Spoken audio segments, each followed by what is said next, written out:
Hello friends, welcome you once again in आपका exam educational platform. Today we are going to discuss about agriculture in India या भारत में कृषि। Before this start you can see here this list. ये list उन सभी topic की है जो हम ऑलरेडी कंप्लीट कर चुके हैं। इन सभी टॉपिक को मेमोरी ट्रिक और ज्योग्राफिकल मैप के साथ समझाया गया है। यदि आप इन टॉपिक में इंटरेस्टेड हो तो डिस्क्रिप्शन में दी गई लिंक के माध्यम से आप देख सकते हैं और फ्री PDF प्राप्त करने के लिए आप हमारा टेलीग्राम चैनल भी आप ज्वाइन कर सकते हैं। चलिए स्टार्ट करते हैं। आज की वीडियो में हम देखेंगे पहले भारत में कृषि अर्थव्यवस्था के जो तीनों सेक्टर हैं, प्राइमरी, सेकेंडरी, टर्सरी, उन्हें देखेंगे। फिर उसके बाद खरीफ की फसलें देखेंगे। यहाँ से क्वेश्चन आते ही रहते हैं, इन्हें हम ट्रिक के साथ याद करेंगे। फिर उसके बाद है प्रमुख कृषि क्रांतियाँ जितनी हुई हैं वो देखेंगे और उत्पादन के आधार पर कौन सा राज्य प्रथम स्थान रखता है। तो यहाँ से जो मोस्टली क्वेश्चन आते हैं रबी और खरीफ की फसल से आते हैं। सेकेंडली यहाँ से क्रांतियों से क्वेश्चन आते हैं और जो उत्पादन के आधार पर कौन सा राज्य प्रथम स्थान पर है, जैसे गेहूं के उत्पादन में उत्तर प्रदेश है। इस प्रकार से आपको कोई भी फसल दी जाएगी और उसका आपको स्टेट चूज करना होगा। तो देखते हैं, सबसे पहले हम देखेंगे एग्रीकल्चर इन इंडिया। आपको पता होगा कि भारत एक कृषि प्रधान देश है जहाँ की लगभग 55% पॉपुलेशन है जो एग्रीकल्चर पर डायरेक्टली डिपेंड है। कितनी? 55% पॉपुलेशन। तो आपको ये डेटा याद रखना है। फिर सेकेंडरी सेक्टर में देखेंगे तो सेकेंडरी सेक्टर में 19% पॉपुलेशन है और टर्सरी सेक्टर में 26% पॉपुलेशन है जो इसमें डायरेक्टली इन्वॉल्व है। यदि हम कृषि के प्रोडक्शन के बारे में देखेंगे कि 1951 में जैसे ही हमारा देश आज़ाद हुआ तो उसके बाद जो हमारा एग्रीकल्चर का पार्टिसिपेशन है हमारे टोटल GDP में वो 52% था। पर जो अभी देखा जाए करंट सिनेरियो में 2020-21 में जो एग्रीकल्चर का पार्टिसिपेशन है हमारे GDP में वो लगभग 20% है। तो GDP क्या होती है? GDP को अभी हम सिंपली देखेंगे कि GDP हमारे किसी भी नेशन की इनकम होती है। टोटल किसी भी जो देश की है उसकी आय होती है, कितनी? GDP को दर्शाया जाता है उसमें। तो अभी भारत में जो एग्रीकल्चर सेक्टर है उसका कितना पार्टिसिपेशन है? लगभग 20% मानेंगे। और पहले जब हम आज़ाद हुए तो उसके बाद में एग्रीकल्चर का पार्टिसिपेशन कितना था? 52%। तो आप सोचेंगे ये तो घट गया। एक्चुअली इसका प्रोडक्शन नहीं घटा है, इसका प्रोडक्शन तो बड़ा ही है, बहुत ज़्यादा बड़ा है। पर क्या हुआ कि उसके कंपैरिजन में जो सेकेंडरी और टर्सरी सेक्टर हैं उनका प्रोडक्शन बढ़ गया है और उनका जो पार्टिसिपेशन है हमारी टोटल GDP में तो वो बढ़ गया है। इसलिए उसके कंपैरिजन में एग्रीकल्चर का जो प्रोडक्शन जो GDP में पार्टिसिपेशन है वो कम दिखाई देता है। और एक चीज़ और, जो देश जितना विकसित होगा उसमें जो प्राइमरी सेक्टर का पार्टिसिपेशन है या कृषि का भागीदारी है वो उतनी ही ज़्यादा कम होती जाएगी। जैसे जैसे हमारा भारत देश विकसित होने की तरफ बढ़ेगा तो एग्रीकल्चर का जो पार्टिसिपेशन है, प्रोडक्शन तो नो डाउट बढ़ेगा पर उसके कंपेरिजन में सेकेंडरी और टर्सरी सेक्टर ज़्यादा ओवरलैप कर जाएंगे, ओवर ग्रोथ हो जाएगी और एग्रीकल्चर का जो पार्टिसिपेशन है वो कम होता जाएगा। नेक्स्ट हम देखेंगे राष्ट्रीय आय की गणना के लिए जो CSO एक संगठन है, केंद्रीय सांख्यिकीय विभाग है, उसके द्वारा भारतीय अर्थव्यवस्था को 3 सेक्टर में डिवाइड किया गया है। जो ये 3 सेक्टर हैं आपको पता होगा, यहाँ से भी क्वेश्चन पूछा जाता है। तो जो प्राइमरी सेक्टर है उसमें क्या क्या आता है? तो जो प्राइमरी सेक्टर है उसमें ऐसे क्षेत्र शामिल किए गए हैं जो डायरेक्ट प्रकृति से जो हमारे लिए रॉ मटेरियल प्राप्त होता है वो प्राइमरी सेक्टर के अंतर्गत रखा गया है। जैसे एग्रीकल्चर, खनन के अंदर माइनिंग, जो मिनरल का जो हम लोग खनिजों का जो खनन करते हैं वो इसके अंतर्गत आएगा। तो इसके अंतर्गत माइनिंग आएगी। आप यहाँ क्रिप्टो करेंसी की माइनिंग मत समझिए। फिर उसके बाद फॉरेस्ट्री या वानिकी आएगा, पशुपालन और मत्स्य जो फिशरीज होता है वो सभी प्राइमरी सेक्टर के अंतर्गत आएंगे।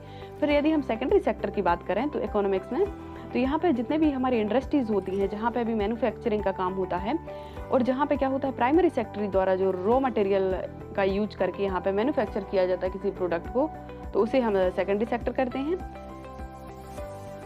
यह प्राइमरी सेक्टर आप देख सकते हैं, यह सेकेंडरी सेक्टर।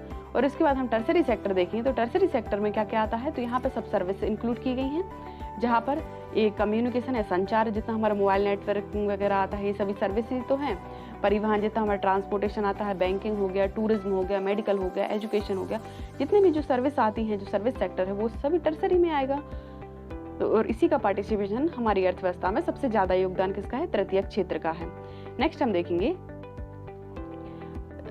कि जो हमारा जो कृषक हैं हमारे तो 60 से 65% खाद्यान्न फसलें उगाते हैं। कितना? तो जो टोटल हमारे यहाँ जो एग्रीकल्चर हो रही है उसमें से 60 से 65% तो खाद्यान्न फसलें उगाई जाती हैं। खाद्यान्न फसलों के अंतर्गत कौन कौन सी आती हैं? जो गेहूँ, चावल, जौ, मक्का, बाजरा, जो हम डायरेक्ट जो फसलें हम जो खाद्यान्न के रूप में उपयोग करते हैं वो खाद्यान्न फसलों के अंतर्गत आएंगी या फूड क्रॉप के अंतर्गत आएंगी। उसके अलावा जो 35 से 40% जो क्रॉप है वो कॉमर्शियल क्रॉप आएंगी या वाणिज्यिक फसलें उगाई जाती हैं, जैसे कि गन्ना, जूट, कपास, पटसन, ये सभी किसमें है? वाणिज्यिक फसलों में आएंगी। वाणिज्यिक फसलें वो होती हैं जो किसान व्यापारिक उद्देश्य से इन्हें उगाते हैं, तो वो वाणिज्यिक फसलें हो जाएंगी। आप देख सकते हैं यहाँ से एक क्वेश्चन अभी एमपीपीएससी के लेटेस्ट 2020 के प्रीलिम्स में आया हुआ था। सिंपली क्वेश्चन था, परंतु बहुत सारे स्टूडेंट ने इसे गलत किया हुआ था। तो आप याद रखेंगे जो खाद्यान्न फसलें हैं या फूड क्रॉप है, उनमें सिर्फ 5 फसलें आती हैं, गेहूँ, चावल, जौ, मक्का और बाजरा, और रागी भी इसमें इंक्लूड कर सकते हैं। रागी, गेहूं, चावल, जौ, मक्का, बाजरा। बाकी की जो जितनी भी रेस्ट ऑफ फसलें हैं वो सभी व्यापारिक या कॉमर्शियल क्रॉप में आएंगी। नेक्स्ट हम देखेंगे कि भारत का कुल क्षेत्रफल जितना है तो उसमें से क्या होगा, 51% तो एग्रीकल्चर होती है 51% पार्ट पर, और 21% है वहाँ पर फॉरेस्ट है। आप देख सकते हैं फॉरेस्ट है, और जो 24% भूमि है जो एकदम इनफर्टाइल है या डेजर्ट है, बंजर भूमि है, जैसे राजस्थान का थार डेजर्ट है, हरियाणा पंजाब का भी कुछ एरिया है जो पश्चिमी भाग है, कुछ गुजरात का जो कच्छ वाला रन है, तो टोटली बंजर भूमि के अंतर्गत आता है। और 4% भूमि है जो ग्रासलैंड है, चारागाह है, जैसे कि हमने देखा जम्मू कश्मीर, हिमाचल प्रदेश और उत्तराखंड की जो चारागाह देखी हमने, गुलमर्ग, सोनमर्ग वगैरह, तो वो सभी कैसे ग्रासलैंड है या चारागाह भूमि है। तो टोटल एग्रीकल्चर लैंड की यदि बात की जाए तो 51% भूमि है, वहाँ पर सिर्फ कृषि की जाती है। नेक्स्ट हम देखेंगे कि ऋतुओं के आधार पर फसलों का वर्गीकरण किया गया है। तो पहला है रबी क्रॉप या विंटर क्रॉप भी कहते हैं। अब इसकी बुआई कब होती है? अक्टूबर नवंबर में होती है, और इसकी जो हार्वेस्टिंग है वो मार्च अप्रैल में होती है। तो जो कोई भी फसल है वो 5 से 6 महीने पूरी तरीके से पकने में लेती है। और उसके बाद यदि हम खरीफ फसल की बात करें तो खरीफ क्रॉप है जो, इसकी बुआई जून जुलाई में होती है और कटाई नवंबर दिसंबर में होती है। ये भी 5 से 6 महीने लेती है ये वाली भी फसल। तो इसे हम कैसे याद रखेंगे? लोग अक्सर इसमें कंफ्यूज होते हैं। जो खरीफ की फसल है आप देखेंगे खरीफ का खा गा घा, इसमें खा पहले आता है। तो सबसे पहले बुआई किसकी होगी? खरीफ की फसल की होगी। तो कब होगी? जून जुलाई में ही होगी। कब से होगी? जून जुलाई में ही होगी। फिर उसके बाद जब काटी जाएगी फसल नवंबर दिसंबर में काटी जाएगी, लगभग इसमें 6 महीने लगते हैं। फिर उसके बाद जब दूसरी क्रॉप की जब यहाँ पे सीडलिंग होगी या बुआई होगी तो वो कब होती है? अक्टूबर नवंबर में होती है। और उसकी कटाई कभी होती है? कटाई कब होती है? मार्च अप्रैल में होती है। अभी कौन सी देखा जाए एट प्रेजेंट कौन सी क्रॉप अभी लगाई गई है? तो वो जो विंटर क्रॉप या रबी क्रॉप इसमें अभी लगाई गई है। नीचे उनके एग्जाम्पल दिए हैं, इन्हें अभी हम ट्रिक के माध्यम से देखेंगे। फिर उसके बाद देखते हैं जायद फसल। तो इन दो फसलों के बीच का जो टाइम पीरियड होता है उसे हम जायद फसल कहते हैं। ये समर क्रॉप है। इसमें आपको पता होगा गर्मियों में जो होता है तरबूज, खरबूज, ककड़ी, खीरा, जो पानी वाली जो फसल होती है वो कब की फसल है? तो ये जायद फसल है। इनकी बुआई कब होती है? वही मार्च में हो जाती है। तो मार्च, अप्रैल, मई, जून, इस 4 महीने में इनकी टोटल हार्वेस्टिंग हो जाती है। किसकी? जायद फसलों की। ये समर क्रॉप है। कौन सी? जायद फसल। नेक्स्ट हम देखेंगे, इन्हें हम ट्रिक के माध्यम से देखेंगे। जो खरीफ की फसल है तो इसे हम कैसे ट्रिक के माध्यम से याद करेंगे? ये बहुत ही शानदार ट्रिक है। तो खरीफ की अम्मा का सोया गधा बातों से उठ जागा। तो क्या होगा? खरीफ जो नाम है आप देख सकते हैं खरीफ, तो ये मुस्लिम नाम लग रहा है। तो खरीफ है तो वो लोग क्या बोलते हैं? अम्मा बोलते हैं। अपनी माँ को क्या बोलते हैं? अम्मा। तो खरीफ की अम्मा का, ये अम्मा जी हैं, उनका एक सोया गधा उनकी बातों से जाग उठा। तो इससे देखिए कैसे याद करेंगे। अम्मा तो अरहर, माँ मतलब मक्का, मूंगफली, मूंग, ये किस में आएगा? अम्मा से बन गया। फिर अम्मा का से कपास, सोया से सोयाबीन, गधा से गन्ना और धान, गा से गन्ना और धान, और बातों से बाजरा और तिलहन, और से बातों से, फिर उसके बाद जाग उठा तो ज्वार, गन्ना, और उठा से उड़द। आप इसे ऐसे याद रख लेंगे। ये बहुत ही अच्छी ट्रिक है, आप जरूर इसे माइंड में सेट कर लेंगे। क्योंकि जो क्रॉप आती है हमें 2-3 क्रॉप तो इसकी याद ही होती हैं, पर जो अदर क्रॉप आ गई तो आप उसे ट्रिक के माध्यम से याद कर लेंगे कि खरीफ की अम्मा का सोया गधा बातों से उठ जागा। आप इस इमेज को भी माइंड में रखेंगे। नेक्स्ट हम देखेंगे रबी की फसल या रबी क्रॉप। जो विंटर क्रॉप है उसकी ट्रिक है रबी आरजू सच्चे गम में है। ये रबी है, ये उसकी गर्लफ्रेंड आरजू है, और रबी आरजू सच्चे गम में है। तो इसे कैसे रखेंगे? रबी से रबी की फसल, आरजू से आलू, राई और जौ। ये आरजू हो गई, सच्चे से सरसों और चे से चना, गम से गेहूं और माँ से मटर, और लास्ट में माँ से मसूर, जो मसूर होती मसूर दाल, तो मसूर। तो क्या हो गया? रबी आरजू सच्चे गम में है। इसकी ट्रिक हो गई, याद रखेंगे। नेक्स्ट हम देखेंगे एग्रीकल्चर के क्षेत्र में जैसे उसका प्रोडक्शन बढ़ाने के लिए अलग अलग समय पर अलग अलग क्रांतियां हुई। अब क्रांतियां क्यों कहा? इसलिए कहा कि जब जो किसी भी पर्टिकुलर एग्रीकल्चर क्रॉप में सडनली जो ग्रोथ हो गई तो उसे हमने क्रांति का नाम दे दिया। अब देखते हैं हरित क्रांति। तो हरित क्रांति के बारे में कुछ फैक्ट देखेंगे। तो इसमें क्या हुआ कि भारत में जब हमने देखा था कि जब लगभग 3 युद्ध हो चुके थे, चाइना और पाकिस्तान जो अटैक हुआ था, तो उसमें क्या हो गया कि इसमें जो गेहूं और चावल की पैदावार बढ़ाने के लिए अलग अलग उन्नत किस्मों का प्रयोग किया गया, बहुत ज़्यादा खाद और हाइब्रिड बीजों का प्रयोग किया गया। तो अब देखेंगे सबसे पहले 1965 में यूएसए और मेक्सिको में भी हरित क्रांति हुई थी। वहाँ हरित क्रांति के जो फादर थे वो नॉर्मन बोरलॉग थे। कहाँ? पूरे वर्ल्ड की यदि हम बात की जाए तो। और शांति के क्षेत्र में इनको नोबेल पुरस्कार भी मिल चुका है, किनको? नॉर्मन बोरलॉग को। पर यदि हम इंडिया के पर्सपेक्टिव में बात करें तो इंडियन ग्रीन रेवोल्यूशन है, तो इसके फादर कौन है?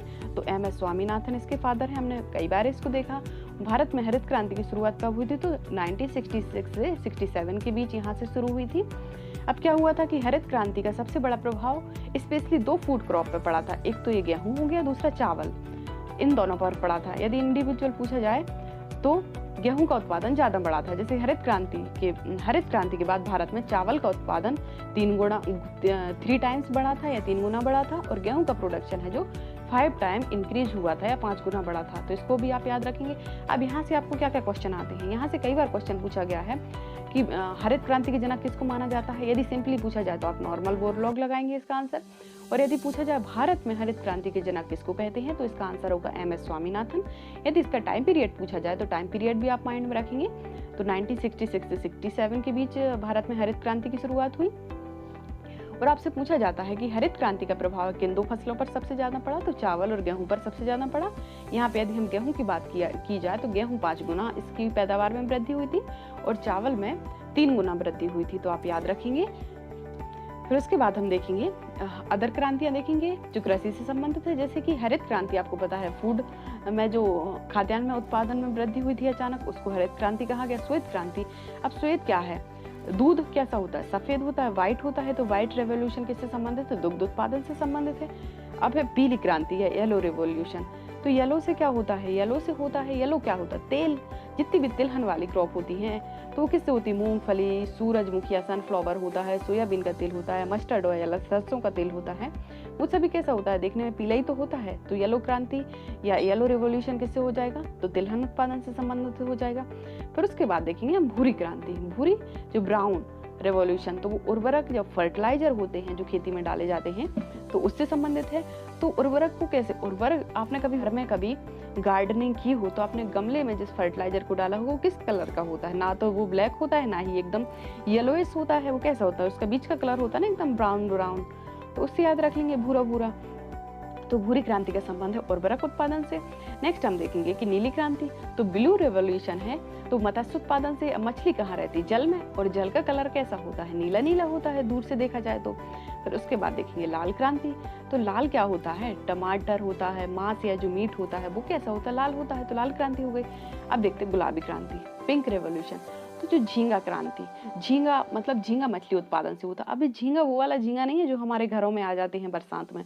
ये झींगा मछली है जिसे हम प्रॉन भी कहते हैं। प्रॉन ये एक मछली का टाइप है। यदि आप इसकी इमेज देखेंगे गूगल पे तो एकदम ही पिंक टाइप का होता है।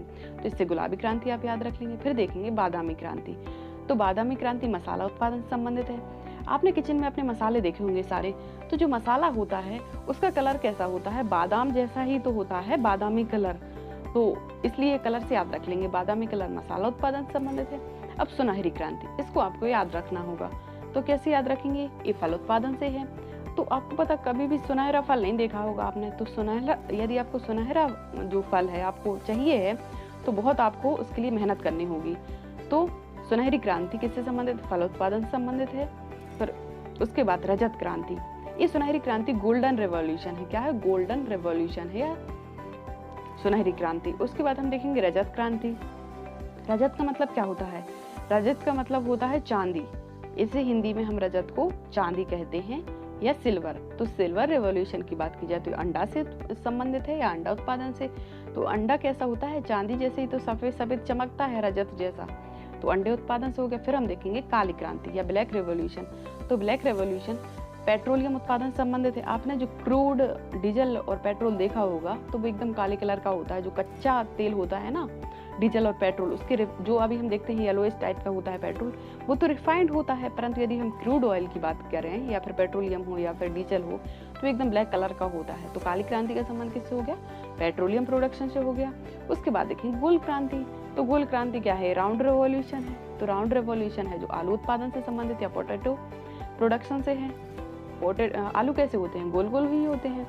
अब देखते हैं नीचे इंद्रधनुष क्रांति। तो इंद्रधनुष क्रांति क्या होती है? इन सभी क्रांति को साथ में लेकर चलने वाली जो क्रांति इंद्रधनुष क्रांति, इसका इंद्रधनुष क्रांति है, इसको इसलिए लाया गया ताकि एक सेक्टर में नहीं बल्कि इन सभी सेक्टर में ग्रोथ की जा सके, ताकि हमारी अर्थव्यवस्था को एक मजबूत आधार प्रदान हो, इसलिए इसके लिए इंद्रधनुष क्रांति लाई गई। नेक्स्ट हम देखेंगे कुछ अदर क्रांतियां देखेंगे जो कभी कभी आ जाती हैं। बादामी क्रांति हम ऑलरेडी देख चुके, मसाला उत्पादन से संबंधित है। सुनहरी क्रांति या गोल्डन रेवोल्यूशन ये फल उत्पादन से संबंधित है। अब देखिए अमृत क्रांति। अमृत क्रांति नदी जोड़ो परियोजना से संबंधित है। हमें पता है जल ही जीवन है और जल ही अमृत है। हमारे देश में नदियों को बहुत पवित्र माना गया है। तो अमृत क्रांति किससे संबंधित है? नदी जोड़ो परियोजना से संबंधित है। लाल क्रांति किससे संबंधित है? तो अभी हमने देखा था लाल क्रांति टमाटर से और मांस उत्पादन या मीट प्रोडक्शन से है। कृष्ण क्रांति वही काली क्रांति है। तो बायोडीजल या पेट्रोलियम से आ जाए तो कृष्ण क्रांति आप लगा देंगे। फिर गुलाबी क्रांति वही पिंक क्रांति है, झींगा मछली उत्पादन या प्रॉन होता है, इसे हम प्रॉन भी कहते हैं, तो प्रॉन के प्रोडक्शन से है। उसके बाद सदाबहार क्रांति या एवरग्रीन रेवोल्यूशन। तो जो बायोटेक्नोलॉजी है, आपको पता होगा जो बायोटेक्नोलॉजी है वो कैसी है? सदाबहार है, वो इन फ्यूचर भी वो रहने वाली है। तो अभी हम देखें तो सदाबहार कौन सा सेक्टर रहेगा? तो बायोटेक्नोलॉजी, क्योंकि बायोटेक्नोलॉजी में जितना प्रोडक्शन होगा वो फ्यूचर में हमें बहुत ज़्यादा बेनिफिशियल होगा। तो सदाबहार का संबंध है बायोटेक्नोलॉजी से। अब सैफरॉन क्रांति। तो सैफरॉन, केसर को इंग्लिश में हम सैफरॉन ही कहते हैं, तो केसर उत्पादन के लिए सैफरॉन क्रांति। आपको पता होगा जो सबसे ज़्यादा केसर का प्रोडक्शन है कहाँ होता है? तो जम्मू एंड कश्मीर में होता है। उसके बाद देखिए व्हाइट गोल्ड क्रांति। तो व्हाइट गोल्ड क्रांति का संबंध है कपास उत्पादन से। आपको पता होगा जो कॉटन होता है उसे हम सफ़ेद सोना भी कहते हैं। क्या कहते हैं? सफ़ेद सोना। तो सफ़ेद सोने की क्रांति या व्हाइट गोल्ड रेवोल्यूशन का संबंध किससे है? तो कपास उत्पादन से है। नेक्स्ट हम देखेंगे ग्रीन गोल्ड या हरित सोना। ग्रीन गोल्ड या हरित सोना है तो उसका संबंध किससे है? चाय उत्पादन से भी, बांस उत्पादन से भी है। मतलब इनमें से आपको कोई एक ऑप्शन रहेगा, किसी एक आपके ऑप्शन में कोई एक होगा, या फिर आपको चाय दिया रहेगा या फिर आपको बांस दिया रहेगा। तो आपको पता होगा बांस को हम हरित सोना भी कहते हैं या ग्रीन गोल्ड भी कहते हैं। और कभी कभी green gold in terms of T production में भी इसको कभी कभी यूज किया जाता है, तो वो भी आप याद रखेंगे। उसके बाद हम देखेंगे खाद्य श्रृंखला क्रांति या फूड चेन रेवोल्यूशन। तो भारतीय कृषकों की 2020 तक आमदनी को दुगना करने के लिए खाद्य श्रृंखला क्रांति चलाई गई। कौन सी खाद्य श्रृंखला? इसमें 2020 तक कृषकों की आय दोगुनी करने का लक्ष्य रखा गया था। फिर इसको बढ़ाकर 2022 कर दिया गया है, जो कि अभी तक इसको अचीव नहीं कर पाए हैं। नेक्स्ट हम देखेंगे खाकी क्रांति। खाकी क्रांति चमड़ा उत्पादन से संबंधित है। आपको पता होगा, आपने जो चमड़ा देखा होगा, लेदर देखा होगा, कभी लेदर के बेल्ट हैं, लेदर के जो प्योर लेदर के शूज हैं, उसका कलर हमेशा खाकी कलर का होता है। कैसा होता है? खाकी कलर का। जैसे खाकी कलर की वर्दी होती है ना, सेम उस टाइप से। फिर उसके बाद देखेंगे हम सनराइज या सूर्योदय क्रांति। सनराइज या सूर्योदय है इलेक्ट्रॉनिक उद्योग के विकास के लिए आया है। कौन सा? सर्वोदय या सूर्योदय क्रांति। तो इसे कैसे याद रखेंगे? अभी हमने दिवाली पे लाइट लगाई थी, तो वो सब इलेक्ट्रिक लाइट लगाई थी, तो कैसा लग रहा था? रात में भी ऐसा लग रहा था ना जैसे सनराइज हो गया हो। तो सूर्योदय क्रांति का संबंध है इलेक्ट्रॉनिक उद्योग से, तो आप इसे इलेक्ट्रिक लाइट से कनेक्ट कर लेंगे। नेक्स्ट हम देखेंगे गंगा क्रांति। गंगा क्रांति देखो भ्रष्टाचार के खिलाफ सदाचार पैदा करने के लिए है। तो इसमें क्या है? जो करप्शन है इंडिया में बहुत मेजर प्रॉब्लम है करप्शन। हर इंसान आजकल करप्ट होता जा रहा है, तो उनमें सदाचार पैदा करने के लिए एक क्रांति लाई गई। तो अब इसे गंगा क्रांति क्यों कहा गया? क्योंकि हमें पता है कि गंगा हमारे देश की सबसे अधिक पवित्र नदी है। तो पवित्रता को आधार में रखकर एक भ्रष्टाचार के खिलाफ सदाचार पैदा करने के लिए गंगा क्रांति लाई गई। उसके बाद देखेंगे NH क्रांति या नेशनल हाईवे क्रांति। तो जो हमें पता है स्वर्णिम चतुर्भुज योजना है, तो यह क्या है? इसमें हमारे देखा कि हमारे इंडिया के जो चारों डायरेक्शन में 4 बड़े महानगर हैं, उन्हें कनेक्ट करने के लिए हम स्वर्णिम चतुर्भुज योजना लाए या NH क्रांति लाए। नेक्स्ट हम देखेंगे कि भारत की प्रमुख फसलें। तो भारत की जो राइस देखेंगे या चावल, तो चावल भारत की प्रमुख खाद्य फसल है या फूड क्रॉप है। आपको पता होगा कुछ बच्चे इसमें कंफ्यूज होते हैं, इंडिया की जो प्रमुख फूड क्रॉप है वो गेहूं नहीं है। गेहूं सेकंड प्लेस पे आता है और चावल फर्स्ट प्लेस पे आता है। तो इसका जो राइट आंसर होगा चावल होगा। तो चावल भारत की प्रमुख खाद्य फसल है। भारत विश्व का लगभग 21.7% किसका? चावल का उत्पादन करता है। तो आप सोचिए कितना बड़ा प्रोडक्शन है पूरे वर्ल्ड का। 21% जो चावल प्रोडक्शन है वो केवल इंडिया में होता है। और यदि हम स्टेट की बात करें तो इंडिया में जो वेस्ट बंगाल है वो टॉप स्थान रखता है अपना किसमें, चावल प्रोडक्शन में। फिर उसके बाद यदि पूरा ऑल ओवर वर्ल्ड की बात की जाए तो राइस प्रोडक्शन में चीन फर्स्ट प्लेस पे है और सेकंड प्लेस पे इंडिया है। और इंडिया में यदि स्टेट की बात की जाए तो वेस्ट बंगाल टॉप पे है। फिर देखेंगे केंद्रीय चावल अनुसंधान केंद्र है वो कटक में है, जो कि उड़ीसा में अवस्थित है। यदि हम अंतर्राष्ट्रीय चावल अनुसंधान केंद्र की बात करें, इंटरनेशनल राइस रिसर्च सेंटर है वो कहाँ है, मनीला में है, जो कि फिलीपींस में अवस्थित है। कौन सा, अंतर्राष्ट्रीय। तो आप याद रखेंगे यदि केंद्रीय चावल अनुसंधान केंद्र की बात की जाए तो आप उसका आंसर कटक लगाएंगे या उड़ीसा, और दूसरा अंतर्राष्ट्रीय चावल अनुसंधान केंद्र की बात की जाए तो उसका आंसर लगाएंगे मनीला, फिलीपींस। ठीक है, उसके बाद हम बात करते हैं गेहूं। तो विश्व में गेहूं उत्पादन में चाइना के बाद इंडिया सेकंड प्लेस पे है। फिर भारत विश्व के लगभग 12% गेहूं का प्रोडक्शन इंडिया में होता है। भारत में यदि देखा जाए कि कौन सा स्टेट सबसे ज्यादा प्रोडक्शन करता है तो आंसर है उत्तर प्रदेश। और पूरे ऑल ओवर वर्ल्ड की बात की जाए तो China is on first place and India on second place, आप याद रखेंगे। यदि हम प्रति हेक्टर गेहूं के उत्पादन की बात की जाए तो ओवरऑल प्रोडक्शन तो उत्तर प्रदेश में होता है, पर हेक्टेयर के हिसाब से देखा जाए कि किसी एक हेक्टेयर में सबसे ज़्यादा उत्पादन कहाँ होता है तो उसमें पंजाब राज्य अपना प्रथम स्थान रखता है। नेक्स्ट हम देखेंगे भारत की कुछ प्रमुख फसलें हैं, तो इन्हें देखेंगे। उत्तर प्रदेश का पहला स्थान किस किस में है, तो जो सबसे ज़्यादा प्रोडक्शन होता है पूरे भारत में गेहूं का वो यूपी में होता है। गन्ना के मामले में भी उत्तर प्रदेश अपना प्रथम स्थान रखता है, और आलू में भी, और मसूर में भी। मसूर एक दाल है, उसमें भी उत्तर प्रदेश अपना प्रथम स्थान रखता है। फिर उसके बाद देखेंगे राजस्थान का पहला स्थान किसमें है, बाजरा और सरसों। तो दो फसलें हैं, एक तो सरसों में भी अपना राजस्थान में सबसे ज़्यादा उत्पादन होता है, और बाजरा में भी राजस्थान ही अपने पहले स्थान पर है। उसके बाद कुछ और फैक्ट देखेंगे, जिससे रबर। तो जो रबर है, रबर के उत्पादन में थाईलैंड अपना पहला स्थान रखता है वैश्विक स्तर पर। पहला देश है थाईलैंड जो सबसे ज़्यादा रबर का प्रोडक्शन करता है। और यदि इंडिया की बात की जाए तो केरल इसमें अपना प्रथम स्थान रखता है किसमें, रबर उत्पादन में। तो एक क्वेश्चन लगभग 3 एग्जामों में पूछा गया है कि जो रबड़ है इसका उत्पादन किस राज्य में होता है, तो केरल में होता है। कभी कभी पूछ लिया जाता है कि रबड़ का उत्पादन में प्रथम स्थान कौन रखता है, तो वो केरल रखता है। उसके बाद देखेंगे गन्ना। तो गन्ना के उत्पादन में यदि ऑल ओवर वर्ल्ड की बात की जाए तो ब्राजील टॉप प्लेस पे है। और यदि हम इंडिया के रिस्पेक्ट में बात करें तो उत्तर प्रदेश अपना प्रथम स्थान रखता है, हमें ऑलरेडी देख ही चुके हैं। गेहूं, आलू, गन्ना और मसूर में यूपी अपना प्रथम स्थान रखता है। उसके बाद यदि हम चाय की बात की जाए तो चीन अपना प्रथम स्थान रखता है। आपको पता होगा जो चाय है हमारे इंडिया में नहीं होती थी, जो चाय है चीन से ही हमारे इंडिया में आई है चाय। तो सबसे आज भी चीन अपना प्रथम स्थान रखता है चाय में। पर उसके बाद यदि हम इंडिया में बात करें तो इंडिया में सबसे अधिक चाय असम में होती है, तो असम का प्रथम स्थान है।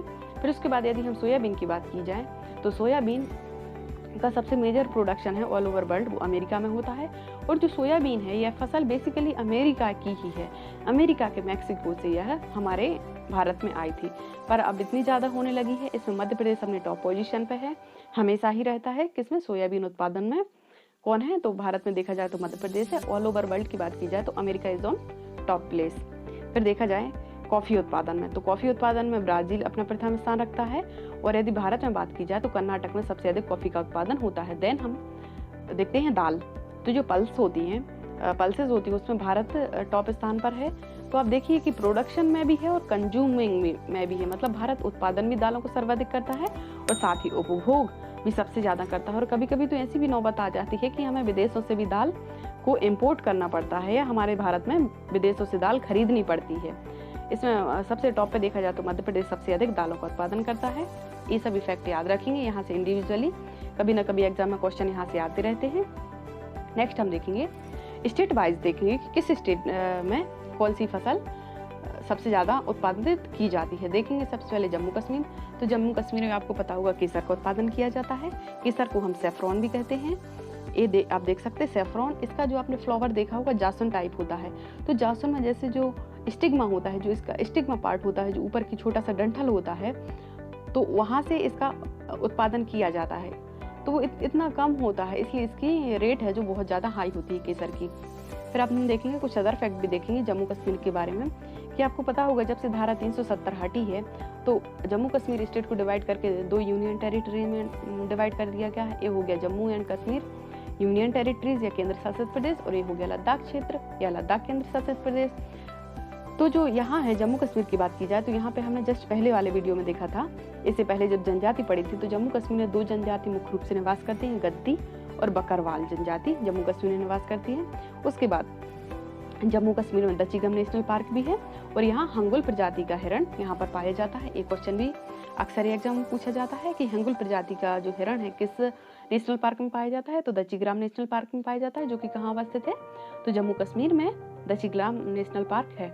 नेक्स्ट हम देखेंगे उत्तर प्रदेश में देखेंगे, तो उत्तर प्रदेश में हम ऑलरेडी देख ही चुके हैं कि 4 फसल प्रमुख रूप से पाई जाती है। एक तो गेहूं का प्रोडक्शन सबसे ज़्यादा होता है, देन गन्ना का, और दूध उत्पादन में भी कौन है, उत्तर प्रदेश ही अपना प्रथम स्थान रखता है, और आलू उत्पादन में भी उत्तर प्रदेश प्रथम स्थान पर रखता है। अभी हमने देखा था कि आलू उत्पादन के लिए कौन सी क्रांति आई थी, तो राउंड रेवोल्यूशन या गोल क्रांति आई थी। गेहूं और चावल के लिए हरित क्रांति या ग्रीन रेवोल्यूशन आई थी, और दुग्ध उत्पादन के लिए व्हाइट रेवोल्यूशन या श्वेत क्रांति आई थी। नेक्स्ट हम देखेंगे कि मध्य प्रदेश में, ये देखेंगे मध्य प्रदेश में मुख्य रूप से 5 फसलों का उत्पादन होता है। सोयाबीन में प्रथम स्थान रखता है, हम ऑलरेडी देख ही चुके। दालों के मामले में भी अपना प्रथम स्थान रखता है मध्य प्रदेश, वो भी देख ही चुके। और तिलहन में भी, अभी यदि करंट सिनेरियो की बात की जाए तो तिलहन में भी मध्य प्रदेश अपना प्रथम स्थान रखता है। अब तिलहन के अंतर्गत क्या क्या आती हैं, तो वो जितनी भी ऑयल क्रॉप होती हैं जैसे कि सूरजमुखी, राई, सरसों, मूंगफली, सोयाबीन, जिनसे तेल निकाला जाता है जिन फसलों से, तो वो तिलहन के अंतर्गत आती हैं। तो उसमें क्या है, Madhya Pradesh on top place पे है। उसके बाद देखेंगे हम चना, तो चना उत्पादन में कौन है, मध्य प्रदेश ही अपना प्रथम स्थान रखता है। और जो ओवरऑल पल्सेज हैं या दालें हैं, तो हम देख ही चुके, जितनी भी दलहन फसलें हैं या जो दालें हैं, तो वो सब मध्य प्रदेश प्रथम स्थान पर है। आप सोयाबीन को बहुत अच्छे से याद रखेंगे, यहीं से क्वेश्चन आएगा आपको, जनरली सोयाबीन ही पूछ लिया जाता है। तो सोयाबीन और दलहन तिलहन में मध्य प्रदेश अपना प्रथम स्थान रखता है। नेक्स्ट हम देखेंगे राजस्थान में देखेंगे, तो राजस्थान में सबसे ज़्यादा सरसों का उत्पादन होता है। हमने मिट्टी वाले वीडियो में पढ़ा था, तो इसमें यहाँ पे मरुस्थलीय मिट्टी सबसे ज़्यादा पाई जाती है। आपको पता होगा राजस्थान में लगभग 60% क्षेत्रफल यहाँ थार मरुस्थल का विस्तार है, इसका थार मरुस्थल का विस्तार है, और यहाँ 10% पे पूरा माउंटेन या हिली रीजन है, और केवल 30% जो इस वाला ये रीजन है, तो वहाँ पर केवल यहाँ पर कृषि कार्य किए जाते हैं, और यहाँ की जो मिट्टी है वो ज़्यादा उपजाऊ तो नहीं है, इसलिए यहाँ पर सरसों और बाजरा का उत्पादन सबसे ज़्यादा किया जाता है। इसको भी हम सबसे पहले देख चुके कि सरसों और बाजरे के मामले में राजस्थान अपना प्रथम स्थान रखता है। यहाँ पे गलत हो गया है, इसका यहाँ पे राजस्थान आप कर लीजिए, इसको करेक्ट कर लीजिए, यहाँ पे राजस्थान है। नेक्स्ट हम देखेंगे गुजरात में, तो गुजरात में सबसे ज़्यादा प्रोडक्शन है वो कपास का होता है, और मूंगफली का सबसे ज़्यादा उत्पादन होता है कहाँ, गुजरात में होता है। हमने देखा था मिट्टी वाले वीडियो में कि जो रेगुर मिट्टी है, जो काली मृदा है, वो गुजरात, मध्य प्रदेश और महाराष्ट्र में फैली है, इसलिए कपास और मूंगफली का प्रोडक्शन इन तीनों ही स्टेट में देखने मिलेगा। परंतु यदि सबसे ज़्यादा प्रोडक्शन की बात की जाए तो सबसे ज़्यादा उत्पादन कपास का वर्तमान में गुजरात में ही हो रहा है, और यहीं पे ही सबसे अधिक मूंगफली का उत्पादन होता है। नेक्स्ट हम देखेंगे महाराष्ट्र को देखेंगे, महाराष्ट्र में सबसे ज़्यादा प्याज का उत्पादन होता है, फिर अरहर और अंगूर और आम का उत्पादन भी कहाँ, महाराष्ट्र में होता है। साथ ही अंगूर का उत्पादन और संतरे का उत्पादन ही कहाँ होता है, महाराष्ट्र में होता है, महाराष्ट्र के नासिक में। तो देखेंगे, आप याद रखेंगे, प्याज, अरहर है एक वीक की दाल है, फिर उसके बाद अंगूर, आम और संतरा, इन तीनों में महाराष्ट्र अपना प्रथम स्थान पर है। इसके बारे में कुछ अदर फैक्ट देखेंगे, जैसे महाराष्ट्र में काली मिट्टी पाई जाती है, जिसे काली मिट्टी भी, रेगुर मिट्टी या लावा मिट्टी भी कहते हैं। ये हम ट्रिक के माध्यम से ऑलरेडी इसकी जस्ट पहले वाली वीडियो में देख चुके हैं। यदि आपने वो वीडियो नहीं देखा तो आप जरूर देख लीजिए। भारत में मिट्टियाँ बहुत ही इंपॉर्टेंट वीडियो है, और वहाँ सब कुछ ट्रिक से और कॉन्सेप्ट के साथ आपको समझाया गया है। नेक्स्ट हम देखेंगे कर्नाटक, तो कर्नाटक राज्य है, ये आप देख सकते हैं कर्नाटक स्टेट है। यहाँ पे कॉफ़ी, सनफ्लावर और रेशम का प्रोडक्शन सबसे ज़्यादा होता है, तो कॉफ़ी, सनफ्लावर या सूरजमुखी और रेशम का उत्पादन सबसे ज़्यादा होता है। कर्नाटक में लेटराइट मिट्टी पाई जाती है। हमने देखा था जो पश्चिमी घाट वाला क्षेत्र है, इस वाले क्षेत्र पे कौन सी मिट्टी पाई जाती है, लेटराइट मिट्टी पाई जाती है, और जहाँ जहाँ लेटराइट मिट्टी पाई जाएगी तो वो इस टाइप की क्रॉप के लिए एक फेवरेबल कंडीशन या फेवरेबल एनवायरनमेंट का निर्माण करता है। तो यहाँ पे कर्नाटक में कौन सी क्रॉप सबसे ज़्यादा होती है, कॉफ़ी, सनफ्लावर और रेशम, तो आप याद रखेंगे। नेक्स्ट हम देखेंगे आंध्र प्रदेश। आंध्र प्रदेश में यदि देखा जाए तो हल्दी, तंबाकू और मक्का, 3 फसलों का प्रोडक्शन सबसे ज़्यादा होता है। एक तो हल्दी, तंबाकू और मक्का का प्रोडक्शन सबसे ज़्यादा होता है। इसके अलावा हम कुछ अदर फैक्ट देखेंगे। आपको पता होगा कि आंध्र प्रदेश भारत का एकमात्र ऐसा स्टेट है जिसकी 3 राजधानियां बनाई गई हैं। आप याद रखेंगे, बहुत ही इंपॉर्टेंट क्वेश्चन है और बिल्कुल यहाँ से आने की संभावना है। तो भारत का एकमात्र ऐसा राज्य है जिनकी 3 राजधानियां हैं। यदि हम इसकी विधायी राजधानी की बात करें या लेजिस्लेटिव कैपिटल की बात करें तो अमरावती है, और यदि हम इसकी एग्जीक्यूटिव कैपिटल की बात करें या कार्यकारी राजधानी की बात करें तो विशाखापट्टनम है, और जो जुडिशियरी कैपिटल है तो वो कुरनूल है। क्या है? कुरनूल। तो आप इसे याद रखेंगे, अमरावती, फिर उसके बाद विशाखापट्टनम, फिर उसके बाद कुरनूल। कुरनूल न्यायिक राजधानी है, विशाखापट्टनम कार्यकारी या एग्जीक्यूटिव कैपिटल है, और अमरावती है जो लेजिस्लेटिव कैपिटल है। तो और आंध्र प्रदेश में किसका प्रोडक्शन सबसे ज़्यादा होता है? तो हल्दी, तंबाकू और मक्का का प्रोडक्शन यहाँ पर सबसे ज़्यादा होता है आंध्र प्रदेश में, याद रखेंगे। उसके बाद देखेंगे हम असम। तो असम का तो सबको पता है, असम में सबसे ज़्यादा चाय ही होती है। ये देख सकते हैं आप, चाय है, ये चाय के बागान हैं। तो ये किस प्रकार की मिट्टियों में होती है? मिट्टी वाली वीडियो में बताया था कि जो चाय का उत्पादन है ये माउंटेन सॉइल में होता है या पर्वतीय मिट्टी में ये होता है। अब इसके लिए क्या फेवरेबल कंडीशन होती है?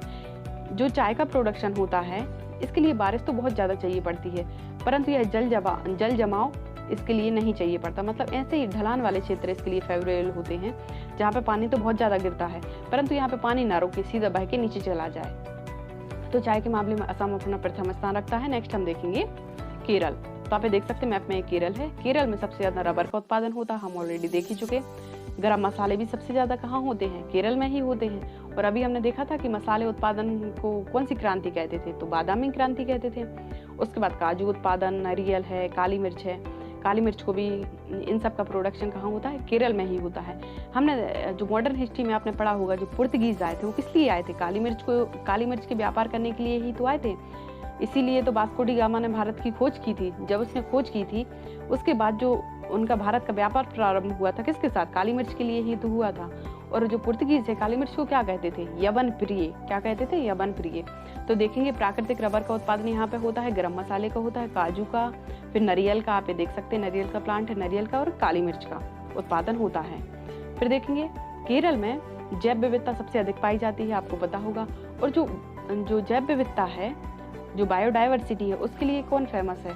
तो साइलेंट वैली नेशनल पार्क है, वो बायोडाइवर्सिटी के लिए सबसे ज़्यादा प्रसिद्ध है। और पूरे ऑल ओवर इंडिया की बात की जाए तो सबसे ज़्यादा बायोडाइवर्सिटी साइलेंट वैली में ही पाई जाती है। यहाँ यह आपको जो नेशनल पार्क वाले वीडियो में आपको ये ऑलरेडी बता चुके हैं। फिर केरल में लैटराइट मिट्टी पाई जाती है। अभी आपको बताया था कि जो पूरा पश्चिमी घाट है वहाँ लैटराइट मिट्टी ही पाई जाती है, तो याद रखेंगे आप। नेक्स्ट हम देखेंगे आंध्र प्रदेश। तो आंध्र प्रदेश से रिपीटेड क्वेश्चन है। हल्दी, तंबाकू और मक्का यहाँ पर पाया जाता है या सबसे ज़्यादा इसका उत्पादन किया जाता है। नेक्स्ट हम देखेंगे पश्चिम Bengal.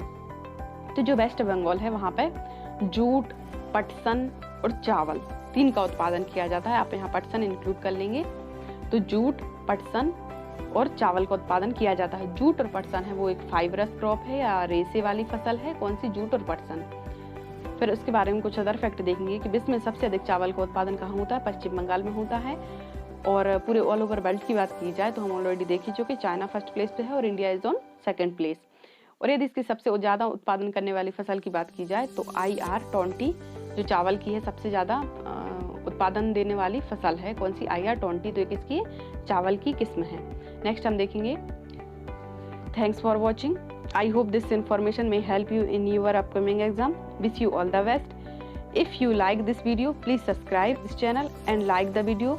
If you have any query, please comment below. Thank you.